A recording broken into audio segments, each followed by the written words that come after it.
तेरे कवन कवन गुण कह कह गावां।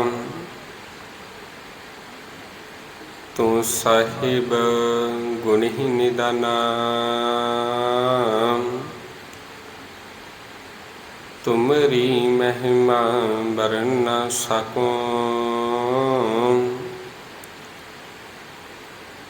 तू ठाकुर ऊच भगवाना। परम सत्कारयोग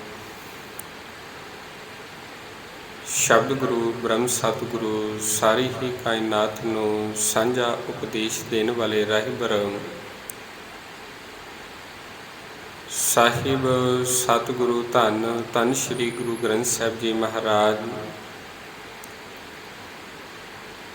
ਸਤਿਗੁਰਾਂ ਦੀ ਪਾਵਨ ਪਵਿੱਤਰ ਹਜ਼ੂਰੀ ਦੇ ਅੰਦਰ ਜੁੜ ਬੈਠੀ ਗੁਰੂ ਪਿਆਰੀ ਗੁਰੂ ਸਵਾਰੀ ਸਤ ਸੰਗਤ ਜੀ, ਬੜੇ ਹੀ ਵੱਡੀਆਂ ਭਾਗਾਂ ਵਾਲੇ ਹਾਂ ਜੋ ਸਾਹਿਬਾਂ ਦੀ ਗੋਦ ਦੇ ਅੰਦਰ ਬੈਠ ਕੇ ਸਤਿਗੁਰਾਂ ਦੀ ਇਲਾਹੀ ਬਾਣੀ ਨੂੰ ਸਰਵਣ ਕਰਕੇ ਪਿਆਰ ਵਾਲਿਓ ਆਪਣੀ ਜ਼ਿੰਦਗੀ ਦੇ ਕੁਝ ਕੁ ਜਿਹੜੇ ਪਲ ਨੇ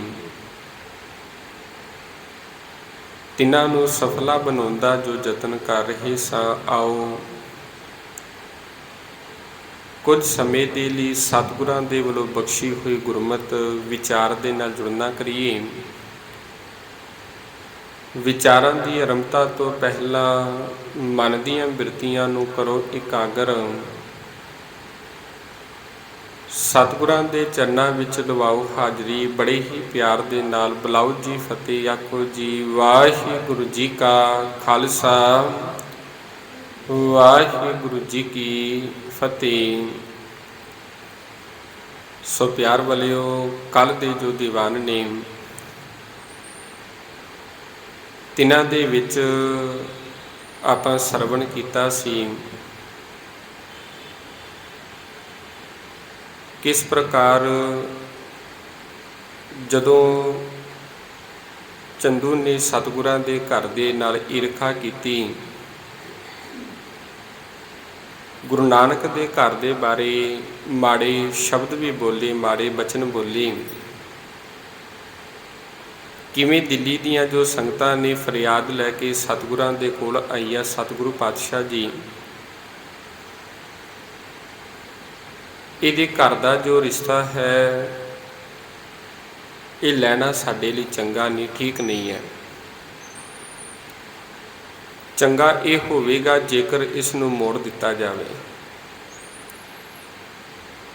ਇੱਥੋਂ ਤੱਕ ਇੱਕ ਵਿਦਵਾਨ ਤੇ ਮੈਕਾਲਿਫ ਇਹ ਵੀ ਗੱਲ ਲਿਖਦਾ ਹੈ, ਇਹਨੇ ਸਤਿਗੁਰੂ ਦੇ ਘਰ ਦੇ ਨਾਲ ਰਿਸ਼ਤਾ ਜੋੜਨ ਦੇ ਲਈ 1 ਲੱਖ ਜੋ ਰਜਤ ਪੰਨ ਉਸ ਸਮੇਂ ਸਨ,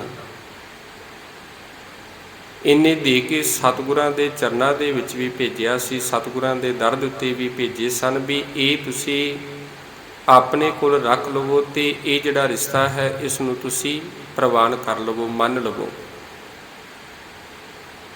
ਅਤੇ ਸਤਿਗੁਰਾਂ ਦੇ ਬਚਨ ਅੱਗੋਂ ਇਹੀ ਅਟੱਲ ਸਨ ਪਿਆਰ ਵਾਲਿਆ।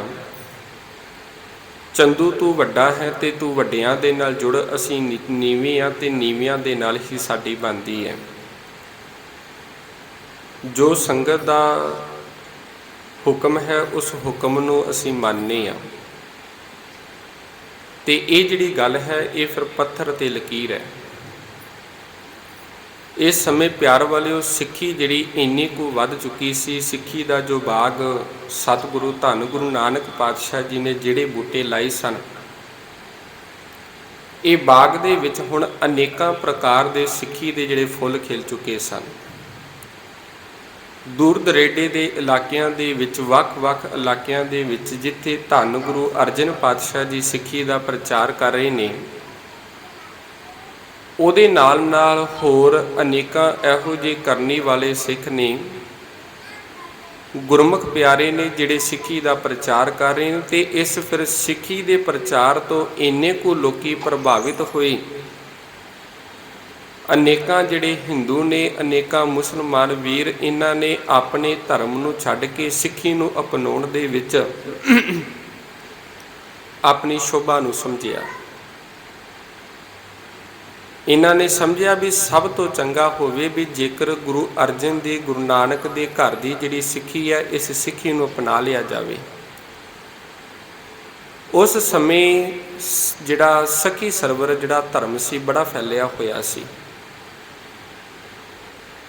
ਕਿਉਂਕਿ ਇਹ ਇੱਕ ਜਰੀਆ ਸੀ ਇਸਲਾਮ ਧਰਮ ਦੇ ਵਿੱਚ ਲਿਆਉਣ ਦਾ, ਵੀ ਕਿਵੇਂ ਨਾ ਕਿਵੇਂ ਕਰਕੇ ਲੋਕਾਂ ਨੂੰ ਇਸਲਾਮ ਧਰਮ ਦੇ ਵਿੱਚ ਲਿਆਂਦਾ ਜਾਵੇ। ਜੇਕਰ ਸਿੱਧੇ ਨਹੀਂ ਹੁੰਦੇ ਤੇ ਇਹਨਾਂ ਨੂੰ ਆਪਣੇ ਧਰਮ ਦੇ ਨਾਲ ਤੋੜ ਕੇ ਉਹਦੇ ਨਾਲ ਜੋੜ ਦਿੱਤਾ ਜਾਵੇ। ਪਹਿਲਾਂ ਤੇ ਇਹ ਮੜੀਆਂ ਦੇ ਨਾਲ, ਪੀਰਾਂ ਦੇ ਨਾਲ ਜੋੜਦੇ ਸਨ। ਉਹਦੇ ਤੋਂ ਬਾਅਦ ਹੌਲੀ ਹੌਲੀ ਉਹਨਾਂ ਨੂੰ ਕਲਮਾਂ ਪੜ੍ਹਾਉਣੀਆਂ ਤੇ ਕਲਮਾਂ ਪੜ੍ਹਾ ਕੇ ਹੌਲੀ ਹੌਲੀ ਇਹਨਾਂ ਨੂੰ ਫਿਰ ਇਸਲਾਮ ਧਰਮ ਦੇ ਵਿੱਚ ਲੈ ਆਉਣਾ। ਇੱਕ ਜਰੀਆ ਸੀ ਇਸਲਾਮ ਧਰਮ ਦੇ ਵਿੱਚ ਲਿਆਉਣ ਦਾ। ਤੁਸੀਂ ਇੱਦਾਂ ਲਾ ਲਵੋ ਵੀ ਇੱਕ ਇਸਲਾਮ ਧਰਮ ਦੀ ਜਿਹੜੀ ਸੰਸਥਾ ਸੀ, ਇਹਦੇ ਵੱਡ ਵਡੇਰਿਆਂ ਦੇ ਬਾਰੇ ਜਦੋਂ ਵੇਖਦੇ ਹਾਂ ਤੇ ਸਭ ਤੋਂ ਜਿਹੜਾ ਇਹਨਾਂ ਦਾ ਵਡੇਰਾ ਮੰਨਿਆ ਗਿਆ, ਉਹ ਮੰਨਿਆ ਗਿਆ ਨਿਗਾਹਿਆ ਵਾਲਾ ਪੀਰ।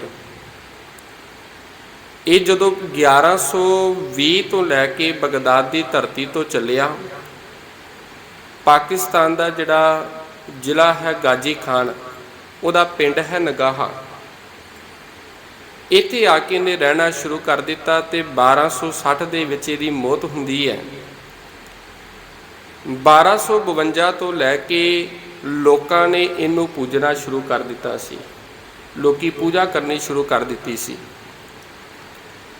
ਤੇ 1260 ਤੋਂ ਲੈ ਕੇ ਪਿਆਰ ਵਾਲੇ ਤੁਸੀਂ ਆਪੇ ਵੇਖ ਲਓ ਵੀ 4 ਸਦੀਆਂ ਤੱਕ, ਇੱਧਰੋਂ 1604 ਦਾ ਸਮਾਂ ਹੈ, 17ਵੀਂ ਇੱਧਰ ਸਦੀ ਚੱਲ ਰਹੀ ਹੈ ਤੇ ਉੱਧਰ 13ਵੀਂ ਸਦੀ ਤੋਂ ਜਿਹੜਾ ਪ੍ਰਚਾਰ ਸ਼ੁਰੂ ਹੋਇਆ ਤੇ 4 ਸਦੀਆਂ ਦੇ ਵਿੱਚ ਉਹ ਪ੍ਰਚਾਰ ਇੰਨਾ ਕੁ ਪੰਜਾਬ ਦੇ ਵਿੱਚ ਵੱਖ-ਵੱਖ ਇਲਾਕਿਆਂ ਦੇ ਵਿੱਚ ਘਰ ਕਰ ਚੁੱਕਿਆ ਸੀ ਕਿ ਹਰੇਕ ਪਿੰਡ ਦੇ ਵਿੱਚੋਂ ਤਕਰੀਬਨ 60 ਤੋਂ 70% ਜਿਹੜੇ ਲੋਕ ਸਨ ਉਹ ਸਖੀ ਸਰਵਰੀਏ ਨੂੰ ਮੰਨਣ ਵਾਲੇ ਸਨ।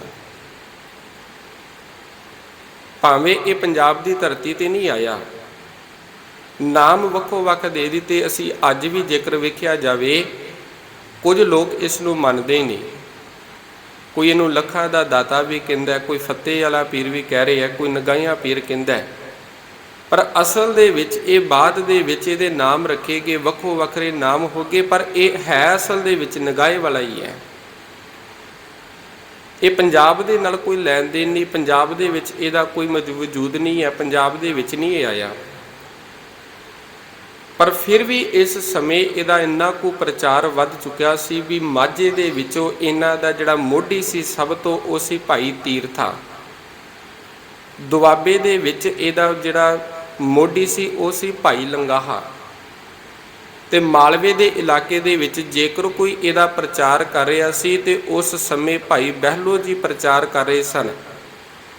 ਪਰ ਜਿਵੇਂ ਜਿਵੇਂ ਗੁਰੂ ਨਾਨਕ ਦਾ ਜਿਹੜਾ ਧਰਮ ਹੈ, ਗੁਰੂ ਨਾਨਕ ਦਾ ਫਲਸਫਾ, ਗੁਰੂ ਨਾਨਕ ਦੀ ਵਿਚਾਰਧਾਰਾ ਵਧੀ ਹੈ ਤੇ ਇੱਕ ਅਕਾਲ ਪੁਰਖ ਦੇ ਨਾਲ ਜੁੜਨ ਦਾ ਜਦੋਂ ਉਪਦੇਸ਼ ਦਿੱਤਾ ਗਿਆ ਤੇ ਗੁਰੂ ਨਾਨਕ ਦੀ ਸਿੱਖੀ ਤੋਂ, ਗੁਰੂ ਅਰਜਨ ਪਾਤਸ਼ਾਹ ਦੀ ਸਿੱਖੀ ਤੋਂ ਲੋਕੀ ਇੰਨੇ ਕੁ ਪ੍ਰਭਾਵਿਤ ਹੋ ਗਏ ਸਨ, ਇਸ ਧਰਮ ਨੂੰ ਛੱਡ ਕੇ, ਸਖੀ ਸਰਵਰਿਆਂ ਨੂੰ ਛੱਡ ਕੇ ਇਹਦੇ ਜਿਹੜੇ ਮੋਢੀ ਸਨ, ਇਹਨਾਂ ਮੋਢੀਆਂ ਨੇ ਵੀ ਆ ਕੇ ਗੁਰੂ ਨਾਨਕ ਦੇ ਧਰਮ ਨੂੰ ਪ੍ਰਵਾਨ ਕਰ ਲਿਆ ਸੀ। ਜਦੋਂ ਮਾਝੇ ਦੇ ਵਿੱਚੋਂ ਭਾਈ ਤੀਰਥਾ ਜੀ ਆਉਂਦੇ ਨੇ ਸਤਿਗੁਰੂ ਦੇ ਦਰ ਦੇ ਉੱਤੇ, ਰਸਤੇ ਦੇ ਵਿੱਚੋਂ ਲੰਘ ਰਹੇ ਸਨ, ਇੱਕ ਵਾਰੀ ਇਹ ਜਾ ਰਹੇ ਸਨ ਤੇ ਰਾਤ ਦਾ ਹਨੇਰਾ ਹੋ ਗਿਆ। ਤੁਹਾਨੂੰ ਪਤਾ ਹੋਵੇਗਾ ਅੱਜ ਕੱਲ੍ਹ ਤੇ ਚਲੋ ਸਾਡੇ ਕੋਲ ਆਵਾਜਾਈ ਦੇ ਸਾਧਨ ਨੇ, ਉਸ ਸਮੇਂ ਨਾ ਤੇ ਕੋਈ ਜ਼ਿਆਦਾ ਆਵਾਜਾਈ ਦੇ ਸਾਧਨ ਸਨ, ਲੋਕੀ ਪੈਦਲ ਸਫ਼ਰ ਤੈਅ ਕਰਿਆ ਕਰਦੇ ਸਨ, ਕੱਚੇ ਰਸਤੇ ਹੋਇਆ ਕਰਦੇ ਸਨ। ਤੇ ਇਹ ਜਦੋਂ ਆਪਣੇ ਕੰਗ ਮਈ ਤੋਂ ਨਗਾਹੀ ਗਿਆ ਤੇ ਨਗਾਹੀ ਤੋਂ ਜਦੋਂ ਵਾਪਸ ਆਪਣੇ ਨਾਲ ਦੀਆਂ ਸੰਗਤਾਂ ਦੇ ਨਾਲ ਆ ਰਿਹਾ ਸੀ, ਰਸਤੇ ਦੇ ਵਿੱਚ ਇਹਨੇ ਹਨੇਰਾ ਪੈਣ ਦੇ ਕਰਕੇ ਜਿਹੜਾ ਭਾਈ ਤੀਰਥੇ ਨੇ ਪੜਾਅ ਕੀਤਾ ਸੀ ਅੰਮ੍ਰਿਤਸਰ ਦੀ ਧਰਤੀ ਤੇ ਮਨ ਦੇ ਵਿੱਚ ਇਹ ਸੋਚਦੇ ਸਨ ਵੀ ਅਸੀਂ ਧਰਮ ਕਮਾ ਕੇ ਆਏ ਹਾਂ। ਭਾਵੇਂ ਕੋਈ ਵੀ ਧਰਮ ਹੈ, ਕਿਸੇ ਵੀ ਮਤ ਦੇ ਨਾਲ ਕੋਈ ਸੰਬੰਧ ਰੱਖਣ ਵਾਲਾ, ਹਰੇਕ ਮਨੁੱਖ ਇਹੀ ਸਮਝਦਾ ਵੀ ਅਸੀਂ ਧਰਮ ਕਮਾ ਰਹੇ ਹਾਂ, ਅਸੀਂ ਧਰਮ ਦੇ ਕੰਮ ਕਰ ਰਹੇ ਹਾਂ, ਸਾਡੇ ਕੀਤੇ ਹੋਏ ਜਿਹੜੇ ਕੰਮ ਨੇ ਪ੍ਰਵਾਨ ਨੇ। ਪਰ ਜਦੋਂ ਇੱਥੇ ਆਇਆ ਨਾ ਅੰਮ੍ਰਿਤਸਰ ਦੀ ਧਰਤੀ ਤੇ ਇੱਥੋਂ ਦੀ ਸ਼ੋਭਾ ਨੂੰ ਸੁਣਿਆ, ਲੋਕਾਂ ਤੋਂ ਪਤਾ ਲੱਗਾ, ਇੱਥੋਂ ਦੇ ਸਿੱਖਾਂ ਦੀ ਚਹਿਲ ਪਹਿਲ ਨੂੰ ਵੇਖਿਆ, ਇਹਨਾਂ ਨੂੰ ਵੇਖ ਕੇ ਕਿਸੇ ਸਿੱਖ ਨੂੰ ਪੁੱਛਣਾ ਕੀਤਾ ਵੀ ਭਾਈ ਇਹ ਕਿਹੜੀ ਜਗ੍ਹਾ ਹੈ, ਬੜੀ ਚਹਿਲ ਪਹਿਲ ਹੈ, ਬੜੇ ਲੋਕੀ ਆ ਰਹੇ ਨੇ। ਤੇ ਇੱਥੇ ਉਹਨਾਂ ਦੱਸਿਆ ਵੀ ਇਹ ਗੁਰੂ ਨਾਨਕ ਦੀ 5ਵੀਂ ਜੋਤ ਗੁਰੂ ਅਰਜਨ ਪਾਤਸ਼ਾਹ ਜੀ ਜੋਤ ਦੇ ਉੱਤੇ ਸੁਭਾਈਮਾਨ ਨੇ, ਉਹ ਅੰਮ੍ਰਿਤਸਰ ਦੀ ਧਰਤੀ ਤੇ ਨੇ। ਤੇ ਸੰਗਤਾਂ ਦੂਰ ਦੁਰੇਡੇ ਤੋਂ ਦਰਸ਼ਨਾਂ ਲਈ ਆ ਰਹੀਆਂ ਨੇ, ਸੰਗਤਾਂ ਦਰਸ਼ਨ ਕਰਨ ਲਈ ਆਉਂਦੀਆਂ ਨੇ। ਇਹਨੇ ਪੁੱਛਿਆ ਵੀ ਅਸੀਂ ਗੁਰੂ ਦੇ ਦਰਸ਼ਨ ਕਰ ਸਕਦੇ ਹਾਂ? ਤੇ ਆਖਣ ਲੱਗੇ ਜ਼ਰੂਰ ਕਰ ਸਕਦੇ ਹਾਂ, ਪਰ ਹੈ ਕੌਣ ਹੈ ਵੀ ਅਸੀਂ ਤੇ ਕਦੇ ਵੇਖਿਆ ਵੀ ਨਹੀਂ। ਤੇ ਉਸ ਸਮੇਂ ਇਤਿਹਾਸਕਾਰ ਇਹ ਗੱਲ ਲਿਖਦੇ ਨੇ, ਕਾਬਲ ਤੋਂ ਸੰਗਤ ਆਈ ਸੀ ਤੇ ਸਤਿਗੁਰੂ ਪਾਤਸ਼ਾਹ ਜੀ ਉੱਥੇ ਜੋੜਿਆਂ ਦੀ ਸੇਵਾ ਕਰ ਰਹੇ ਸਨ। ਤੇ ਸਿੱਖ ਨੇ ਇਸ਼ਾਰਾ ਕਰਕੇ ਆਖਿਆ ਵੀ ਭਾਈ ਉਹ ਸਾਹਮਣੇ ਜਿਹੜਾ ਬੈਠਾ ਹੋਇਆ ਸੇਵਾ ਕਰਦਾ ਪਿਆ, ਉਹਨੇ ਧੰਨ ਗੁਰੂ ਅਰਜਨ ਪਾਤਸ਼ਾਹ ਜੀ। ਜਦੋਂ ਇਸ ਗੱਲ ਨੂੰ ਸੁਣਿਆ ਤੇ ਮਨ ਦੇ ਵਿੱਚ ਇੱਕ ਤੇ ਬੜਾ ਹੈਰਾਨ ਜਿਹਾ ਹੋਇਆ ਵੀ ਮੋਢੀ ਹੋਵੇ ਤੇ ਗੁਰੂ ਹੋਵੇ ਤੇ ਗੁਰੂ ਵੀ ਸੇਵਾ ਕਰ ਰਿਹਾ ਹੈ। ਇੱਕ ਹੈਰਾਨੀ ਵਾਲੀ ਗੱਲ ਹੈ ਨਾ। ਪਹਿਲਾਂ ਤੇ ਬੜਾ ਮਨ ਦੇ ਵਿੱਚ ਹੈਰਾਨ ਜਿਹਾ ਹੋਇਆ ਤੇ ਪੁੱਛਣਾ ਕੀਤਾ ਵੀ ਆਖਣ ਲੱਗੇ ਵੀ ਗੁਰੂ ਨਾਨਕ ਦੇ ਘਰ ਦੇ ਵਿੱਚ ਸੇਵਾ ਹੀ ਪ੍ਰਵਾਨ ਹੈ। ਉਹਦੇ ਤੋਂ ਬਾਅਦ ਜਦੋਂ ਦਰਬਾਰ ਸਜਿਆ ਤੇ ਸੰਗਤਾਂ ਨੇ ਨਮਸਕਾਰਾਂ ਕੀਤੀਆਂ ਨੇ, ਇਹ ਭਾਈ ਤੀਰਥਾ ਵੀ ਆ ਕੇ ਨੇ ਸਤਿਗੁਰਾਂ ਨੂੰ ਨਮਸਕਾਰ ਕੀਤੀ। ਤੇ ਜਦੋਂ ਨਮਸਕਾਰ ਕੀਤੀ ਹੈ ਤੇ ਸਤਿਗੁਰੂ ਪਾਤਸ਼ਾਹ ਜੀ ਨੂੰ ਇੱਕ ਹੀ ਬਚਨ ਆਖਿਆ, ਸਤਿਗੁਰੂ ਮੇਰੇ ਤੇ ਵੀ ਕਿਰਪਾ ਕਰੋ, ਮੈਨੂੰ ਵੀ ਆਪਣੀ ਸਿੱਖੀ ਦੀ ਦਾਤ ਦੇਵੋ। ਤੇ ਅੱਗੋਂ ਸਤਿਗੁਰਾਂ ਨੇ ਜਵਾਬ ਦਿੱਤਾ, ਭਲਿਆ ਕਦੇ ਇਹ ਸੁਣਿਆ ਵੀ ਇੱਕ ਭਾਂਡੇ ਦੇ ਵਿੱਚ ਕੋਈ ਵਸਤੂ ਪਈ ਹੋਵੇ ਤੇ ਉਹਦੇ ਵਿੱਚ ਦੂਜੀ ਵਸਤੂ ਪੈ ਸਕਦੀ ਹੈ? ਤੇਰੇ ਕੋਲ ਪਹਿਲਾਂ ਹੀ ਸਿੱਖੀ ਹੈ ਤੇ ਸਿੱਖੀ ਦੇ ਉੱਤੇ ਕਦੇ ਵੀ ਸਿੱਖੀ ਨਹੀਂ ਟਿਕਦੀ। ਇੱਕ ਮਿਆਨ ਦੇ ਵਿੱਚ ਕਦੇ ਵੀ ਦੋ ਤਲਵਾਰਾਂ ਨਹੀਂ ਪੈਂਦੀਆਂ, ਇੱਕ ਦੇ ਵਿੱਚ ਇੱਕ ਹੀ ਪਵੇਗੀ। ਜੇਕਰ ਕਿਸੇ ਕੌਮ ਦਾ, ਜਿਸੇ ਫੌਜ ਦਾ ਕੋਈ ਦੋ ਆਗੂ ਬਣ ਜਾਣ ਜਾਂ ਕਿਸੇ ਫੌਜ ਦੇ ਦੋ ਜਰਨੈਲ ਬਣ ਜਾਣ, ਉਹ ਜੰਗ ਦੇ ਮੈਦਾਨ ਦੇ ਵਿੱਚ ਲੜਦੇ ਹੋਣ ਤੇ ਉਹ ਜਿਹੜੀ ਉੱਥੋਂ ਦੀ ਫੌਜ ਹੈ, ਫੌਜ ਨੂੰ ਸਮਝ ਨਹੀਂ ਲੱਗਦੀ ਅਸੀਂ ਮੰਨੀਏ ਤੇ ਮੰਨੀਏ ਕਿਹਦੀ। ਇਹਦੇ ਲਈ ਆਗੂ ਵੀ ਇੱਕ ਹੈ, ਜਰਨੈਲ ਵੀ ਇੱਕ ਹੈ, ਤੇ ਮਿਆਨ ਦੇ ਵਿੱਚ ਤਲਵਾਰ ਵੀ ਇੱਕ ਹੀ ਪੈ ਸਕਦੀ ਹੈ, ਤੇ ਭਾਂਡੇ ਦੇ ਵਿੱਚ ਇੱਕ ਹੀ ਚੀਜ਼ ਪੈ ਸਕਦੀ ਹੈ। ਜੇਕਰ ਤੂੰ ਇਹ ਆਖੇ ਵੀ ਮਨ ਰੂਪੀ ਭਾਂਡਾ ਤੇਰੇ ਕੋਲ, ਤੇ ਇਸ ਭਾਂਡੇ ਦੇ ਵਿੱਚ ਮੈਂ ਆਪਣੇ ਮਤ ਦੀ ਵਿਚਾਰ ਵੀ ਪਾ ਲਵਾਂ ਤੇ ਉੱਤੋਂ ਗੁਰੂ ਨਾਨਕ ਦੀ ਸਿੱਖੀ ਨੂੰ ਵੀ ਪਾ ਲਵਾਂ, ਇਹ ਨਹੀਂ ਹੋ ਸਕਦਾ। ਤੇ ਅੱਗੋਂ ਸਵਾਲ ਕੀਤਾ, ਫਿਰ ਸਤਿਗੁਰੂ ਮੈਂ ਕਰ ਕੀ ਸਕਦਾ ਵਾਂ? ਤੇ ਸਤਿਗੁਰਾਂ ਨੇ ਆਖਿਆ, ਭਲਿਆ ਸਭ ਤੋਂ ਪਹਿਲਾਂ ਤੇ ਇੱਦਾਂ ਜਾ, ਆਪਣੇ ਘਰ ਦੇ ਵਿੱਚ ਜਾ ਕੇ ਮਨ ਰੂਪੀ ਭਾਂਡੇ ਨੂੰ ਸਾਫ਼ ਕਰਕੇ ਆ। ਕਹਿਣ ਲੱਗਾ, ਸਤਿਗੁਰੂ ਭਾਂਡਾ ਕਿਵੇਂ ਹੁਣ ਸਾਫ਼ ਹੋਵੇਗਾ? ਕਹਿਣ ਲੱਗੇ, ਜਾ ਪਹਿਲਾਂ ਘਰ ਦੇ ਵਿੱਚ ਜਿਹੜਾ ਤੂੰ ਪੀਰਖਾਨਾ ਬਣਾਇਆ ਹੈ, ਇਸ ਪੀਰਖਾਨੇ ਦੇ ਨਾਲ ਗੁਰੂ ਨਾਨਕ ਦੇ ਘਰ ਦੇ ਨਾਲ ਕੋਈ ਸੰਬੰਧ ਨਹੀਂ। ਕਿਉਂ ਬਾਣੀ ਦੇ ਵਿੱਚੋਂ ਆਪਾਂ ਇੱਕ ਬਚਨ ਪੜ੍ਹਦੇ ਹਾਂ ਨਾ, ਦੁਬਿਧਾ ਨਾ ਪੜੋ ਹਰ ਬਿਨ ਹੋਰ ਨਾ ਪੂਜੋ, ਮੜੈ ਮਸਾਨ ਨਾ ਜਾਈ। ਗੁਰੂ ਕਹਿੰਦਾ ਵੀ ਜੇਕਰ ਤੂੰ ਪੂਜਾ ਹੀ ਕਰਨੀ ਹੈ, ਸਿਮਰਨਾ ਹੀ ਹੈ, ਯਾਦ ਹੀ ਕਰਨਾ ਤੇ ਉਸ ਅਕਾਲ ਪੁਰਖ ਨੂੰ ਯਾਦ ਕਰ। ਦੁਬਿਧਾ ਦੇ ਵਿੱਚ ਕਿਉਂ ਪਿਆ ਹੋਇਆ ਹੈ? ਭੁਲੇਖੇ ਦੇ ਵਿੱਚ ਪਵੇਂਗਾ, ਦੁਬਿਧਾ ਦੇ ਵਿੱਚ ਪਵੇਂਗਾ ਤੇ ਨਾ ਤੇ ਤੂੰ ਆਪਣਾ ਜਨਮ ਸਵਾਲ ਸਫਲਾ ਕਰ ਸਕਦਾ ਤੇ ਨਾ ਲੋਕ ਤੇ ਨਾ ਪਰਲੋਕ। ਬਸ ਤੈਨੂੰ ਇਹ ਸਮਝ ਨਹੀਂ ਲੱਗੇ ਕਿ ਮੈਂ ਕਿਹਦੀ ਮੰਨਾਂ ਤੇ ਕਿਹਦੀ ਨਾ ਮੰਨਾਂ, ਕਿਹਦੀ ਗੱਲ ਸਹੀ ਹੈ ਤੇ ਕਿਹਦੀ ਗਲਤ ਹੈ। ਤੇ ਸਤਿਗੁਰੂ ਨੇ ਇਹ ਜਦੋਂ ਗੱਲ ਆਖੀ ਵੀ ਪੂਜਣਾ ਤੇ ਇੱਕ ਅਕਾਲ ਪੁਰਖ ਨੂੰ ਪੂਜ, ਉਸ ਵਾਹਿਗੁਰੂ ਦਾ ਸਿਮਰਨ ਕਰ, ਤੇ ਭਲਿਆ ਇਹਨੇ ਘਰ ਗਿਆ ਤੇ ਘਰ ਜਾ ਕੇ ਆਪਣੇ ਪੀਰਖਾਨੇ ਨੂੰ ਪਹਿਲਾਂ ਢਾਇਆ ਹੈ। ਤੇ ਉਹ ਕਰਮਾਂ ਵਾਲੀ ਇਹਦੀ ਪਤਨੀ ਹੋਵੇਗੀ ਵੀ ਜਿਹਨੇ ਇੱਕ ਵਾਰੀ ਵੀ ਨਹੀਂ ਕਿਹਾ ਵੀ ਇਹ ਤੁਸੀਂ ਕੀ ਕਰ ਰਹੇ ਹੋ। ਅੱਜ ਦੇ ਜੇਕਰ ਹਾਲਾਤਾਂ ਨੂੰ ਵੇਖੀਏ ਤੇ ਜੇਕਰ ਕੋਈ ਵੀਰ ਗੁਰੂ ਨਾਨਕ ਦੇ ਘਰ ਦੇ ਨਾਲ ਜੁੜ ਰਿਹਾ ਹੈ ਤੇ ਉਹਦੀ ਪਤਨੀ, ਹਰੇਕ ਨਹੀਂ ਹੋ ਸਕਦਾ, ਮਾਫ਼ ਕਰਨਾ, ਕੋਈ ਵਿਰਲਾ ਟਾਵਾਂ ਵਿੱਚੋਂ ਜ਼ਰੂਰ ਹੈ, ਉਹਦੀ ਪਤਨੀ ਇਹ ਗੱਲ ਆਖੇਗੀ ਵੀ ਤੁਸੀਂ ਕੀ ਕਰ ਰਹੇ ਹੋ।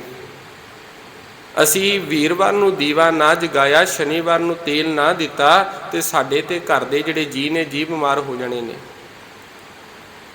ਉਹ ਹੈ ਧੰਨ ਭਾਈ ਤੀਰਥਾ, ਜਿਹਦੀ ਪਤਨੀ ਨੇ ਇੱਕ ਵਾਰੀ ਵੀ ਨਹੀਂ ਕਿਹਾ, ਉਹਨੇ ਕਿਹਾ ਕੋਈ ਗੱਲ ਨਹੀਂ, ਜਿਵੇਂ ਤੁਸੀਂ ਆਖਦੇ ਹੋ, ਤੁਸੀਂ ਇਹਦੇ ਧਰਮ ਦੇ ਵਿੱਚ ਆਏ ਸੋ ਅੱਜ ਤੁਹਾਨੂੰ ਕੁਝ ਵਿਖਿਆ ਹੀ ਹੋਣਾ ਗੁਰੂ ਨਾਨਕ ਦੇ ਘਰ ਦੇ ਵਿੱਚ ਜਾ ਕੇ ਤਾਂ ਹੀ ਤੁਸੀਂ ਆਪਣਾ ਜਿਹੜਾ ਗੁਰੂ ਨਾਨਕ ਦੀ ਮੱਤ ਨੂੰ ਤੁਸੀਂ ਧਾਰਨ ਕਰਨ ਲੱਗੇ ਹੋ। ਇੱਦਾਂ ਕਰੋ ਵੀ ਮੈਨੂੰ ਵੀ ਆਪਣੇ ਨਾਲ ਲੈ ਜਾਵੋ, ਮੈਂ ਵੀ ਗੁਰੂ ਦੀ ਮੱਤ ਨੂੰ ਧਾਰਨ ਕਰਨਾ ਹੈ। ਪੀਰਖਾਨੇ ਨੂੰ ਢਾਇਆ ਗਿਆ, ਜਿਹੜੀ ਮਿੱਟੀ ਸੀ ਮਿੱਟੀ ਨੂੰ ਬਰਾਬਰ ਕੀਤਾ ਗਿਆ, ਉਹਦੇ ਉੱਤੇ ਗੋਹੇ ਦਾ ਲੇਪ ਦੇ ਦਿੱਤਾ ਗਿਆ। ਲੇਪ ਤੋਂ ਬਾਅਦ ਨਗਰ ਦੇ ਜਿਹੜੇ ਲੋਕ ਸਨ, ਪਿੰਡ ਦੇ ਲੋਕ ਸਨ, ਚੌਧਰੀ ਬਣਾਇਆ ਸੀ, ਸਭ ਤੋਂ ਮੋਢੀ ਸਨ ਇਲਾਕੇ ਦੇ ਵਿੱਚ। ਤੇ ਲੋਕਾਂ ਨੇ ਬੜਾ ਮਾੜਾ ਬੜਾ ਬੁਰਾ ਵੀ ਆਖਿਆ ਵੀ ਭਲਿਆ ਤੂੰ ਕੀ ਕੀਤਾ, ਇਹ ਤੇ ਚੰਗਾ ਨਹੀਂ ਹੈ, ਪੀਰ ਸਾਡੇ ਤੋਂ ਦੁਖੀ ਜਿਹੜਾ ਕ੍ਰੋਧਿਤ ਹੋ ਜਾਵੇਗਾ ਉਹਦੇ ਨਾਲ ਬੜਾ ਨੁਕਸਾਨ ਹੋਵੇਗਾ। ਤੇ ਅੱਗੋਂ ਇੱਕ ਗੱਲ ਆਖਣ ਲੱਗਾ, ਕਹਿੰਦੇ ਭਲਿਆ ਇੰਨਾ ਸਮਾਂ ਹੋ ਗਿਆ, ਸਾਡੇ ਵੱਡ ਵਡੇਰੇ ਵੀ ਜਾਂਦੇ ਸਨ ਉੱਥੇ, ਤੂੰ ਇਹ ਗੱਲ ਦੱਸ ਵੀ ਉੱਥੇ ਜਾਂਦੇ ਸੋ ਜਾ ਕੇ ਚਾਦਰ ਚੜਾ ਕੇ ਆ ਜਾਂਦੇ ਹੋ, ਤੇਲ ਪਾ ਕੇ ਦੀਵਾ ਬਲ ਕੇ ਆ ਜਾਂਦੇ ਹੋ, ਕਦੇ ਉਹਨੇ ਸਾਡਾ ਹਾਲ ਚਾਲ ਪੁੱਛਿਆ, ਕਿਵੇਂ ਤੁਸੀਂ ਆਏ ਹੋ, ਕਿਵੇਂ ਤੁਸੀਂ ਚੱਲੇ ਹੋ। ਮੈਂ ਸਿਰਫ 2 ਦਿਨ ਗੁਰੂ ਨਾਨਕ ਦੇ ਘਰ ਦੇ ਵਿੱਚ ਰਿਹਾ ਵਾਂ, ਗੁਰੂ ਅਰਜਨ ਪਾਤਸ਼ਾਹ ਦੇ ਦਰਬਾਰ ਦੇ ਵਿੱਚ ਰਹਿ ਰਿਹਾ। ਸਵੇਰੇ ਵੀ ਗੁਰੂ ਆਪਣੇ ਸਿੱਖਾਂ ਨੂੰ ਪੁੱਛਦਾ, ਭਾਈ ਠੀਕ ਹੋ ਸਾਰੇ, ਸ਼ਾਮ ਨੂੰ ਵੀ ਪੁੱਛਦਾ, ਅਗਲੇ ਦਿਨ ਵੀ ਪੁੱਛਦਾ। ਸਿੱਖ ਆਉਂਦੇ ਨੇ ਗੁਰੂ ਦੇ ਕੋਲ ਆ ਕੇ ਨਿਸ਼ਕਾਮ ਸੇਵਾ ਕਰਦੇ ਨੇ, ਤੇ ਸੇਵਾ ਕਰਨ ਤੋਂ ਬਾਅਦ ਗੁਰੂ ਦੇ ਕੋਲੋਂ ਬਖਸ਼ਿਸ਼ਾਂ ਲੈ ਕੇ ਜਾਂਦੇ ਨੇ। ਤੇ ਨਗਰ ਦੇ ਲੋਕੀ ਕਹਿਣ ਲੱਗੇ, ਭਲਿਆ ਜਾਂ ਇੱਦਾਂ ਕਰ, ਦੁਆਰਾ ਤੋਂ ਤੂੰ ਧਰਮ ਨੂੰ ਅਪਣਾ ਲੈ, ਤੂੰ ਜਾਂ ਇਸ ਨਗਰ ਨੂੰ ਛੱਡ ਕੇ ਚਲਾ ਜਾ। ਚੌਧਰੀ ਦੀ ਕੁਰਸੀ ਤੋਂ ਵੀ ਹਟਾ ਦਿੱਤਾ। ਇੱਥੋਂ ਤੱਕ ਇਤਿਹਾਸਕਾਰ ਲਿਖਦੇ ਬੜਾ ਨੁਕਸਾਨ ਵੀ ਹੋਇਆ ਘਰ ਦੇ ਵਿੱਚ। ਪਰ ਜਦੋਂ ਇੱਕ ਪੂਰਾ ਮਿਲ ਜਾਵੇ, ਪੂਰੇ ਦੇ ਨਾਲ ਜੁੜ ਜਾਵੇ, ਮਨ ਦੇ ਵਿੱਚ ਭਰੋਸਾ ਆ ਜਾਵੇ, ਫਿਰ ਲੋਕੀ ਇਹ ਨਹੀਂ ਵੇਂਦੇ, ਉਹ ਇਹ ਨਹੀਂ ਵੇਂਦਾ ਵੀ ਹਾਂ ਮੇਰਾ ਕੀ ਜਾ ਰਿਹਾ ਕੀ ਨਹੀਂ ਜਾ ਰਿਹਾ। ਉਹ ਕਹਿੰਦਾ ਸਭ ਕੁਝ ਉਹਦਾ ਦਿੱਤਾ ਹੈ, ਉਹਨੇ ਦੇ ਦਿੱਤਾ ਤਾਂ ਵੀ ਸ਼ੁਕਰ ਹੈ, ਜੇ ਲੈ ਗਿਆ ਤਾਂ ਵੀ ਸ਼ੁਕਰ ਹੈ। ਇਹਦੇ ਵਿੱਚ ਕੋਈ ਦੁਹਰਾਈ ਨਹੀਂ, ਦੂਜੀ ਗੱਲ ਨਹੀਂ ਹੈ। ਕੀ ਕੀਤਾ, ਨਗਰ ਤੋਂ ਬਾਹਰ ਗਿਆ, ਬਾਹਰ ਜਾ ਕੇ ਰਹਿਣਾ ਸ਼ੁਰੂ ਕਰ ਦਿੱਤਾ ਪਰਿਵਾਰ ਦੇ ਨਾਲ। ਹਰ ਰੋਜ਼ ਘਾਹ ਖੋਤਰਨਾ, ਘਾਹ ਖੋਤਰ ਕੇ ਆਪਣਾ ਗੁਜ਼ਾਰਾ ਕਰਨਾ ਸ਼ੁਰੂ ਕਰ ਦਿੱਤਾ ਹੈ। ਇੱਕ ਉਹ ਜਿਹਦੇ ਪਿੱਛੇ ਸਾਰੇ ਲੋਕ ਲੱਗੇ ਹੋਏ ਨੇ, ਤੇ ਅੱਜ ਉਹ ਘਾਹ ਖੋਤਰ ਕੇ ਗੁਜ਼ਾਰਾ ਕਰ ਰਿਹਾ ਹੈ। ਪਰ ਗੁਰੂ ਦੇ ਨਾਲ ਕੋਈ ਸ਼ਿਕਵਾ ਨਹੀਂ, ਗੁਰੂ ਦੇ ਕੋਲ ਆ ਕੇ ਕਦੇ ਗੱਲ ਨਹੀਂ ਆਖੀ ਵੀ ਤੁਹਾਡੇ ਕਰਕੇ ਮੈਂ ਸਭ ਕੁਝ ਤਿਆਗ ਦਿੱਤਾ ਤੇ ਗੁਰੂ ਮੈਨੂੰ ਤੇ ਤੂੰ ਘਾਹ ਖੋਤਰਨ ਤੇ ਲਾਤਾ ਹੈ। ਸਮਾਂ ਲੰਘਿਆ, ਇੱਧਰੋਂ ਸਤਿਗੁਰਾਂ ਨੇ ਇੱਕ ਸਿੱਖ ਭੇਜਿਆ ਆਪਣਾ, ਕਿ ਗੁਰੂ ਜਿੱਥੇ ਸਿੱਖਿਆ ਦਿੰਦਾ ਉੱਥੇ ਪ੍ਰੀਖਿਆ ਵੀ ਜ਼ਰੂਰ ਲੈਂਦਾ ਹੈ। ਗੁਰੂ ਨੇ ਇੱਕ ਚਿੱਠੀ ਲਿਖੀ ਤੇ ਚਿੱਠੀ ਲਿਖ ਕੇ ਭੇਜੀ ਹੈ। ਉਹ ਸਿੱਖ ਚਿੱਠੀ ਲੈ ਕੇ ਗਿਆ, ਵੀ ਜਾ ਕੇ ਭਾਈ ਤੀਰਥੇ ਨੂੰ ਕਹਿਣ ਲੱਗਾ ਵੀ ਆ ਸਤਿਗੁਰਾਂ ਦੇ ਵੱਲੋਂ ਹੁਕਮ ਆਇਆ, ਤੇਰੇ ਲਈ ਚਿੱਠੀ ਆਈ ਹੈ। ਤੇ ਅੱਗੋਂ ਕਹਿਣ ਲੱਗਾ ਪਰ ਸ਼ਰਤ ਇਹ ਹੈ ਵੀ 20 ਰਜਤਪਣ ਤੈਨੂੰ ਦੇਣੇ ਪੈਣੇ ਨੇ ਇਹ ਚਿੱਠੀ ਲੈਣ ਦੇ ਲਈ, ਗੁਰੂ ਦਾ ਹੁਕਮ ਲੈਣ ਲਈ। ਉਹਨੇ ਕੀ ਕੀਤਾ, ਘਰ ਦੇ ਵਿੱਚੋਂ ਕੁਝ ਸਮਾਨ ਵੇਚਿਆ ਤੇ ਵੇਚ ਕੇ ਗੁਰੂ ਦਾ ਹੁਕਮ ਲਿਆ। ਹੁਕਮ ਦੇ ਵਿੱਚ ਲਿਖਿਆ ਕਿ ਸੀ, ਭਲਿਆ ਤੂੰ ਇੱਦਾਂ ਕਰ, ਗੁਰੂ ਦੇ ਦਰ ਦੇ ਉੱਤੇ ਆ, ਇੱਥੇ ਆ ਕੇ ਤੂੰ ਹੁਣ ਸੇਵਾ ਕਰਨੀ ਤੂੰ ਸ਼ੁਰੂ ਕਰ ਦੇ। ਚਲਾ ਗਿਆ, ਬੜਾ ਮਨ ਦੇ ਵਿੱਚ ਚਾਅ, ਬੜੀ ਖੁਸ਼ੀ, ਪਰਿਵਾਰ ਨੂੰ ਸਭ ਕੁਝ ਸੌਂਪ ਕੇ, ਜ਼ਿੰਮੇਵਾਰੀ ਸੌਂਪ ਕੇ ਆਪ ਚਲਾ ਗਿਆ। ਅੰਮ੍ਰਿਤਸਰ ਦੀ ਧਰਤੀ 'ਤੇ ਆਇਆ, ਇੱਥੇ ਆ ਕੇ ਸੇਵਾ ਕੀਤੀ ਹੈ। ਕੁਝ ਸਮਾਂ ਸੇਵਾ ਕਰਦਾ ਰਿਹਾ ਤੇ ਸਤਿਗੁਰੂ ਨੂੰ ਇੱਕ ਦਿਨ ਪੁੱਛਣ ਲੱਗੇ ਵੀ ਭਲਿਆ ਪ੍ਰਸ਼ਾਦਾ ਕਿੱਥੋਂ ਛਕਣਾ ਹੈ। ਕਹਿਣ ਲੱਗਾ ਸਤਿਗੁਰੂ ਲੰਗਰਾਂ ਦੇ ਵਿੱਚੋਂ ਪ੍ਰਸ਼ਾਦਾ ਛਕ ਲੈਣਾ। ਤੇ ਸਤਿਗੁਰੂ ਅੱਗੋਂ ਆਖਣ ਲੱਗੇ, ਭਲਿਆ ਜਿੰਨੀ ਤੂੰ ਸਵੇਰ ਤੋਂ ਲੈ ਕੇ ਸ਼ਾਮ ਤੱਕ ਸੇਵਾ ਕਰਨਾ ਤੂੰ ਪ੍ਰਸ਼ਾਦਾ ਛਕ ਲੈਣਾ। ਇਹ ਤੇ ਇੱਕ ਇਹ ਹੋ ਗਿਆ ਨਾ, ਤੇਰੀ ਮਜ਼ਦੂਰੀ ਹੋ ਗਈ, ਤੂੰ ਕੰਮ ਕੀਤਾ ਤੇ ਆਪਣੀ ਕਿਰਤ ਲਈ। ਪਰ ਇਹਦੇ ਤੋਂ ਵੱਖਰਾ ਕੀ ਕਰਨਾ ਹੈ? ਉਹਨੇ ਕੀ ਕਰਨਾ ਵੀ ਹੁਣ ਦਿਨ ਨੂੰ 2 ਹਿੱਸਿਆਂ ਦੇ ਵਿੱਚ ਕਰ ਲਿਆ। ਸਵੇਰੇ ਗੁਰੂ ਘਰ ਦੇ ਲਈ ਕੰਮ ਕਰਨਾ ਤੇ ਸ਼ਾਮ ਨੂੰ ਉਹਨੇ ਆਪਣੇ ਲਈ ਲੱਕੜਾਂ ਵੱਢਣੀਆਂ ਤੇ ਲੱਕੜਾਂ ਵੱਢ ਕੇ ਵੇਚਣੀਆਂ ਕਰਨੀ, ਆਪਣਾ ਗੁਜ਼ਾਰਾ ਕਰਨਾ ਸ਼ੁਰੂ ਕਰ ਦਿੱਤਾ ਹੈ। ਸਮਾਂ ਲੰਘਿਆ, ਇੱਕ ਦਿਨ ਇਹੋ ਜਿਹਾ ਆਇਆ, ਅਨੇਕਾਂ ਪ੍ਰੀਖਿਆਵਾਂ ਦੇ ਵਿੱਚੋਂ, ਸਮੱਸਿਆਵਾਂ ਦੇ ਵਿੱਚੋਂ ਲੰਘਣਾ ਪਿਆ, ਪਰ ਗੁਰੂ ਦੇ ਨਾਲ ਕਦੇ ਵੀ ਕਿਸੇ ਪ੍ਰਕਾਰ ਦਾ ਕੋਈ ਸ਼ਿਕਵਾ ਨਹੀਂ ਕੀਤਾ। ਗੁਰੂ ਨੂੰ ਜਾ ਕੇ ਇਹ ਗੱਲ ਨਹੀਂ ਆਖੀ, ਗੁਰੂ ਮੈਂ ਤੇਰੇ ਕੋਲ ਆਇਆ ਵਾਂ, ਤੂੰ ਮੈਨੂੰ ਆ ਨਹੀਂ ਦਿੱਤਾ, ਤੂੰ ਮੈਨੂੰ ਆ ਨਹੀਂ ਦਿੱਤਾ। ਬਸ ਇੱਕ ਗੱਲ ਸਤਿਗੁਰੂ ਆਪਣੀ ਗੋਦ ਦੇ ਵਿੱਚ ਰੱਖਿਆ, ਇਹ ਤੋਂ ਵੱਡੀ ਗੱਲ ਕੀ ਹੋ ਸਕਦੀ ਹੈ। ਇੱਕ ਦਿਨ ਆਇਆ, ਹਨੇਰੀ ਚੱਲ ਰਹੀ ਹੈ, ਸਵੇਰ ਦਾ ਸਮਾਂ, ਭਾਈ ਤੀਰਥਾ ਤੁਰਿਆ, ਲੱਕੜਾਂ ਵੱਢ ਕੇ ਵਾਪਸ ਲਗਾ ਰਿਹਾ।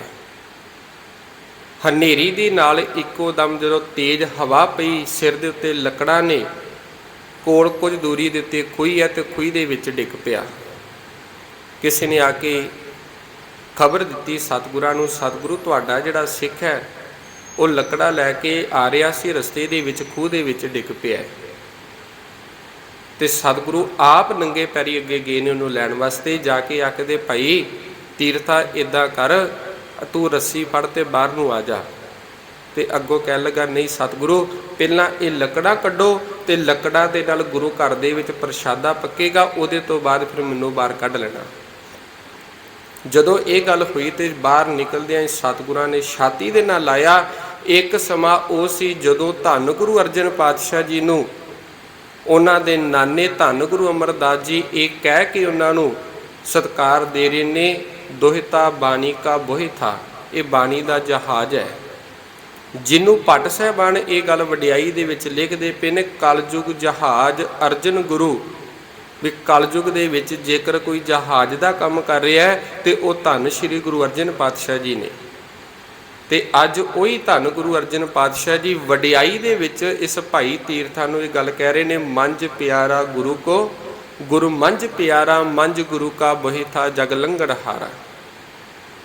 ਇਹ ਵੀ ਇੱਕ ਕੰਮ ਕਰੇਗਾ, ਜਹਾਜ਼ ਦਾ ਕੰਮ ਕਰੇਗਾ। ਜਿਹੜਾ ਇਹਦੇ ਨਾਲ ਜੁੜ ਜਾਵੇਗਾ, ਇਹਦੇ ਦੱਸੇ ਹੋਏ ਰਸਤੇ ਤੇ ਚੱਲੇਗਾ, ਉਹ ਸੰਸਾਰ ਤੋਂ ਪਾਰ ਹੋ ਜਾਵੇਗਾ। ਹੁਣ ਜਦੋਂ ਮਾਝੇ ਦੇ, ਮਾਲਵੇ ਦੇ, ਦੁਆਬੇ ਦੇ ਇਲਾਕਿਆਂ ਦੇ ਵਿੱਚੋਂ ਇਹਨਾਂ ਦੇ ਸਖੀ ਸਰਵਰ ਦੇ ਵੱਡੇ ਵੱਡੇ ਜਿਹੜੇ ਥੰਮ ਨੇ, ਵੱਡੇ ਵੱਡੇ ਥੰਮ ਡਿੱਗਣੇ ਸ਼ੁਰੂ ਹੋ ਗਏ ਤੇ ਇਹਨਾਂ ਨੂੰ ਹੱਥਾਂ ਪੈਰਾਂ ਦੀ ਪੈ ਗਈ ਵੀ ਇਹ ਕੀ ਹੋ ਗਿਆ। ਇਹਨਾਂ ਨੇ ਫਿਰ ਜਾ ਕੇ ਸਰਕਾਰੀ ਦਰਬਾਰਿਆਂ ਦੇ ਵਿੱਚ ਜਾ ਕੇ ਸਾਜ਼ਿਸ਼ਾਂ ਰਚਣੀਆਂ ਸ਼ੁਰੂ ਕਰ ਦਿੱਤੀਆਂ। ਜੰਗੀਰ ਦੇ ਕੰਨ ਭਰਨੇ ਸ਼ੁਰੂ ਕਰ ਦਿੱਤੇ ਵੀ ਜਾਂ ਤੇ ਧੰਨ ਸ਼੍ਰੀ ਗੁਰੂ ਅਰਜਨ ਪਾਤਸ਼ਾਹ ਜੀ ਨੂੰ ਖਤਮ ਕਰ ਦਿੱਤਾ ਜਾਵੇ ਤੇ ਉਹਨਾਂ ਨੂੰ ਕਿਸੇ ਨਾ ਕਿਸੇ ਤਰੀਕੇ ਦੇ ਨਾਲ ਇਹ ਚੱਲ ਰਹੀ ਲਹਿਰ ਦੇ ਉੱਤੇ ਠੱਲ ਪਾਈ ਜਾਵੇ। ਜੇਕਰ ਇਹਨੂੰ ਨਾ ਰੋਕਿਆ ਗਿਆ ਤੇ ਆਉਣ ਵਾਲਾ ਸਮਾਂ ਇਹੋ ਜਿਹਾ ਵੀ ਆਵੇਗਾ ਜਿਸ ਸਮੇਂ ਦੇ ਵਿੱਚ ਜਿੱਥੇ ਅੱਜ ਹਿੰਦੂ ਮੁਸਲਮਾਨ ਬਣ ਰਹੇ ਨੇ, ਉਹਦੇ ਨਾਲ ਨਾਲ ਹੋਰ ਵੀ ਜਿਹੜੇ ਸਾਡੇ ਧਰਮ ਨੂੰ ਅਪਣਾ ਰਹੇ ਨੇ, ਇਹਨਾਂ ਨੇ ਵੀ ਜਾ ਕੇ ਸਿੱਖੀ ਨੂੰ ਅਪਣਾ ਲੈਣਾ। ਤੇ ਇਹ ਜਿਹੜੀਆਂ ਸ਼ਿਕਾਇਤਾਂ ਹੁਣ ਲੈ ਕੇ ਇਹਨਾਂ ਦੇ ਮੋਢੀ ਨੇ ਜਿਹੜੇ ਉਹ ਸਤਿਗੁਰਾਂ ਦੇ ਦਰਬਾਰ ਦੇ ਵਿੱਚ ਜਾਂਦੇ ਨੇ। ਸੋ ਪਿਆਰ ਵਾਲਿਓ, ਇਹ ਵੀ ਇੱਕ ਸਭ ਤੋਂ ਵੱਡਾ ਕਾਰਨ ਹੈ ਸਖੀ ਸਰਵਰੀਆ, ਜਿਨ੍ਹਾਂ ਨੂੰ ਅਸੀਂ ਅੱਜ ਇਹ ਗੱਲ ਸਿੱਧਾ ਲਾ ਲਈਏ, ਇਸ ਤਰੀਕੇ ਦੇ ਨਾਲ ਸਮਝ ਲਈਏ। ਵੀਰਵਾਰ ਨੂੰ ਜਿਹੜੇ ਅਸੀਂ ਦੀਵੇ ਜਗਾਉਂਦੇ ਹਾਂ, ਇਹਦੇ ਵਿੱਚ ਸਭ ਤੋਂ ਵੱਡਾ ਕਾਰਨ ਸੀ ਧੰਨ ਸ਼੍ਰੀ ਗੁਰੂ ਅਰਜਨ ਪਾਤਸ਼ਾਹ ਜੀ ਨੂੰ ਸ਼ਹਾਦਤ ਕਰਨ ਦਾ, ਸ਼ਹੀਦ ਕਰਨ ਦਾ। ਸੋ ਕੋਸ਼ਿਸ਼ ਕਰੀਏ, ਇੱਕ ਗੁਰੂ ਦੇ ਲੜ ਲੱਗੀਏ, ਗੁਰੂ ਦੀ ਵਿਚਾਰਧਾਰਾ ਨੂੰ ਮੰਨੀਏ ਤੇ ਅਸੀਂ ਤੇ ਪਿਆਰ ਵਾਲਿਓ ਗੁਰੂ ਦੇ ਨਾਲ ਜੁੜੇ ਹੋਏ ਹਾਂ। ਜੇਕਰ ਸਖੀ ਸਰਵਰਿਆ ਦੇ ਵਿੱਚੋਂ ਆ ਕੇ ਭਾਈ ਮੰਝ, ਭਾਈ ਬਹਿਲੋ ਜੀ, ਭਾਈ ਲੰਗਾਹ ਵਰਗੇ ਗੁਰੂ ਨਾਨਕ ਦੀ ਸਿੱਖੀ ਨੂੰ ਕਮਾ ਸਕਦੇ ਨੇ, ਅਸੀਂ ਫਿਰ ਕਿਉਂ ਨਹੀਂ ਕਮਾ ਸਕਦੇ। ਸੋ ਕੋਸ਼ਿਸ਼ ਕਰੀਏ ਗੁਰੂ ਦੀ ਵਿਚਾਰਧਾਰਾ ਨੂੰ ਜ਼ਿੰਦਗੀ ਦੇ ਵਿੱਚ ਧਾਰਨ ਕਰੀਏ। ਡੇਲੀ ਗੁਰਦੁਆਰੇ ਆਈਏ, ਗੁਰੂ ਘਰ ਦੇ ਨਾਲ ਜੁੜੀਏ, ਬਾਣੀ ਨੂੰ ਪੜ੍ਹੀਏ, ਬਾਣੀ ਨੂੰ ਵਿਚਾਰੀਏ, ਤਾਂ ਜੋ ਸਾਡਾ ਵੀ ਸੰਸਾਰ ਉੱਤੇ ਆਇਆ ਹੋਇਆ ਜਿਹੜਾ ਜੀਵਨ ਹੈ ਸਫਲਾ ਹੋ ਸਕੇ। ਸੋ ਸਮੇਂ ਦੀ ਸਮਾਪਤੀ ਹੈ, ਵਿਚਾਰਾਂ ਦੀ ਸਮਾਪਤੀ। ਬੁਲਾਓ ਜੀ ਫਤਿਹ ਆਖੋ ਜੀ। ਵਾਹਿਗੁਰੂ ਜੀ ਕਾ ਖਾਲਸਾ, ਵਾਹਿਗੁਰੂ ਜੀ ਕੀ ਫਤਿਹ।